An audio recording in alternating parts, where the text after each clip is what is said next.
Faltando 6 dias para completar 60 anos, ele morreu. Ou seja, cuidado com o que você pede. Eu tentei tirar um aprendizado disso, de ver, porque eu vi o cara.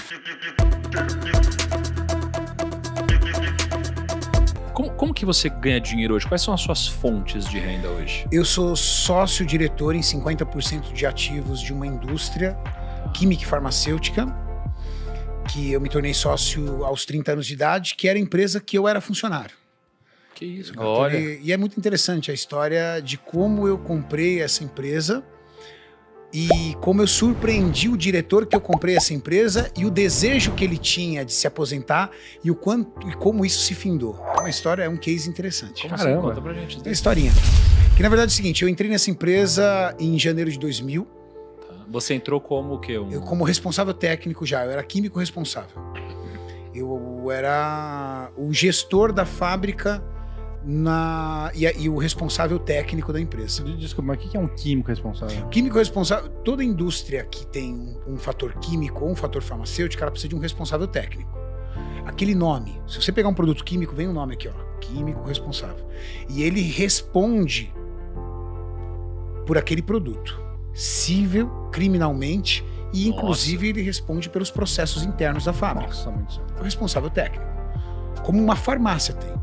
A farmácia tem um farmacêutico responsável. E qualquer problema civil e criminal, a pessoa vai responder, porque ela é o profissional que colocou ali a assinatura dela. Então eu era químico responsável da empresa e juntamente com isso eu comecei a empreender no ramo de suplementação esportiva, montando lojas de suplemento. Montei uma loja, montei 2. Chegou um momento que eu tinha 7 lojas de suplemento e uma distribuidora. Não é a época que o online ainda não existia. E eu fui fazendo dinheiro com isso. Mas de onde saiu esse negócio de empreender assim? De onde que veio essa primeira loja? Veio uma ideia? Alguém te ofereceu? Não, a primeira loja veio de um trauma. Eu trabalhava numa empresa, num laboratório, também era responsável técnico desse laboratório, e eu sempre fui uma pessoa obcecada. Você estava em 2 laboratórios, então? Não, isso antes.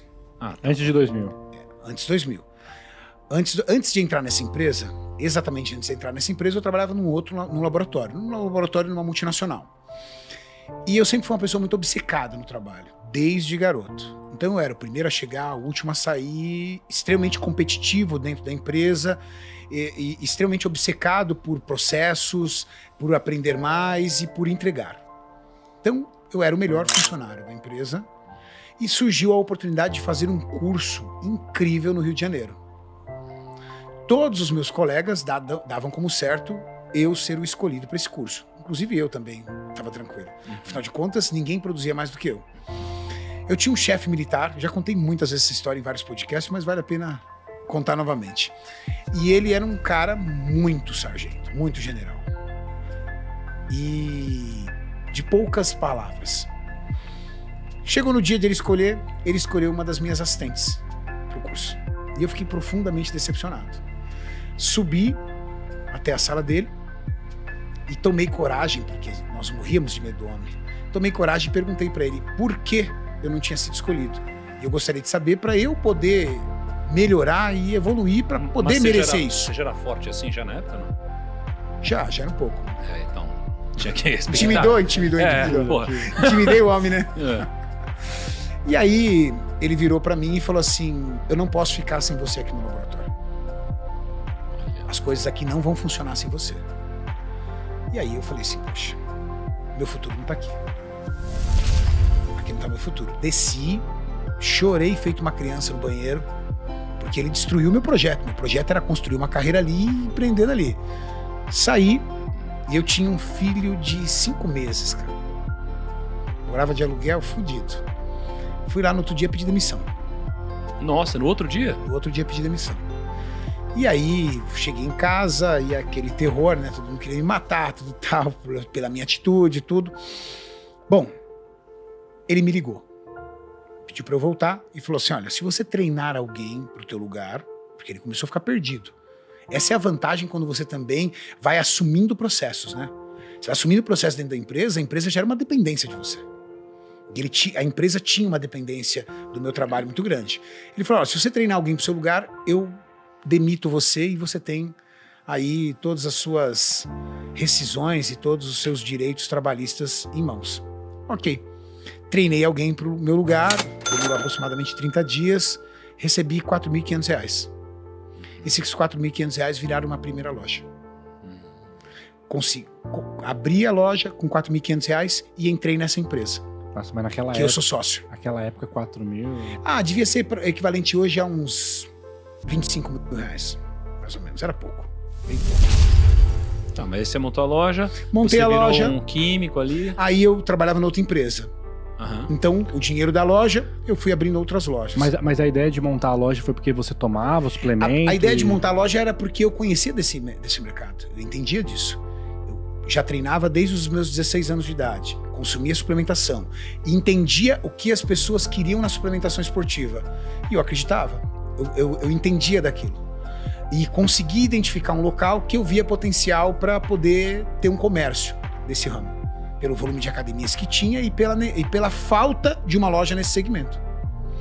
E aí montei a primeira loja, trabalhando na empresa, deixava o dinheiro lá, montei a segunda loja, montei a terceira loja, e cada loja que eu montava eu fazia um mapeamento de todos os locais, da forma, da capacidade de retorno que aquele local tinha para o comércio.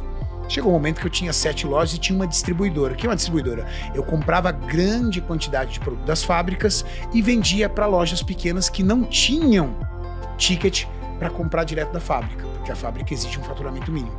Então eu colocava uma margem muito baixa, só que melhorava muito meu poder de compra dentro da fábrica. E melhorando meu poder de compra dentro da fábrica, eu tinha lucratividade nas lojas. Então meus preços eram mais baixos, com margem de lucratividade equivalente ao meu concorrente, mas meu concorrente não conseguia pegar. Por quê? Porque a minha cadeia de distribuição sustentava esse ecossistema. E aí eu fui girando e fui guardando dinheiro. Em 2008, o meu então diretor negociou 50% da fábrica dele com o grupo alemão. Só que, salvo por uma cláusula contratual, do contrato social, a minha sócia, ela teve a oportunidade de entrar nessa briga e impedir essa venda. Porque dentro do contrato social, noteava que ela tinha que concordar com a empresa que estaria assumindo os outros 50%. E ela conseguiu virar o jogo para o meu lado. Só que o meu diretor, na época, ele não entendia, ele não sabia, ele não aceitava que eu teria dinheiro para isso. Afinal de contas, eu era funcionário dele. Ele não tinha noção das outras atividades que eu tinha. E eu sentei para negociar com ele e eu tinha boa parte do capital. Você lembra quanto que foi na época que você pagou aí por 50% do negócio? Eu lembro. Foi alguns milhões. Mas o mais interessante é que a minha vida aconteceu tudo muito rápido. Com 20 anos de idade, 21 anos de idade, eu tinha coleção de cheques sem fundo, cara, para poder dar conta da faculdade. Lembro de uma época eu sentar e contar, do Banco Real, na época, eu tinha 68 cheques sem fundo. Nossa, mas... Cheque sem fundo, você disse que você tinha passado ou que você não tinha recebido? Cheque sem fundo que eu tinha passado mesmo, caloteiro mesmo. Caraca, cara, você era caloteiro, é isso? Cheque sem fundo. não tinha dinheiro, né? Tinha que pagar a dinheiro, faculdade. cara. Tinha que pagar a faculdade e saía pedalando. Que isso, cara. E aí, cheque o que sem você fundo. fez? Ou seja, eu tava quebrado. Tá. Com 20 anos eu tinha 68 cheques sem fundos. Com 24 anos eu já tinha toda a minha vida estabilizada. Com 27 anos eu consegui juntar o meu primeiro milhão. Com 30 anos eu já tinha alguns milhões para comprar os 50% da fábrica. Você fez seu primeiro Muito milhão rápido. com 27. 27. Por que você fez seu primeiro milhão com 27? Por causa das lojas. As lojas, elas Foram que as te deram lojas, esse... não foi o salário. Aham. O salário... Chegou um momento que as minhas lojas eram tão fortes e a minha distribuidora tão forte que eu sentava com os meus amigos e eles falavam assim, cara, não entra na minha cabeça porque você continua funcionário dessa empresa. Não entra, não tinha sentido. Tipo, você não podia virar sócio, crescer lá dentro, era um negócio mais... O seu chefe tava meio que sabotando ali. Na verdade, não era nem que o meu chefe estava me sabotando. Na verdade, dentro da empresa, eu era um funcionário. E, teoricamente, não me alçava a ideia de me tornar sócio. Isso foi muito rápido. Mas o mais interessante foi o pensamento do meu diretor. Durante anos da sua vida, ele sonhou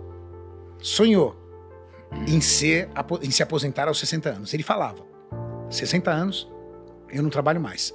E todo dia ele fazia um xizinho no calendário dele.